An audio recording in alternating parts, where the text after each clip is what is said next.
geus kakolotdakeun rineh eta teh geus eueuh belenggu nu sabener nama tinggal ngadeukeutan pangajian haju ngamantapkeun mokuskeun diri ibadah ka Gusti Allah henteu kudu hese capek eta pangbloon-bloonana pangbloon jelema nu geus teh hese capek belenggu arareueuh tapi teh daek ibadah keneh bae siksana leuwih gede ke di akhirat bakalna gede jasa tah di akhirat eta kos kitu panggede-gedena siksanya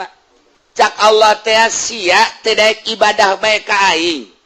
sedengkeun ku aing geus dimerdekakeun sia taruhlah masa muda na sia gawe taruhlah masa muda na sia dagang taruhlah masa muda sia naon gitu ngaranna bersikeras usaha tapi pan ku aing dibere umur panjang sia aduh ku aing belenggu jang dahar ambalayah pake ambalayah geus eueuh belenggu bahkan pamajikan ge ngucap ka maneh bahwa atuh haji ka ditu bae atuh jabung ka pengajian ka mushola ka masjid tapi sia masih kada teu ibadah keneh bae maka ku aing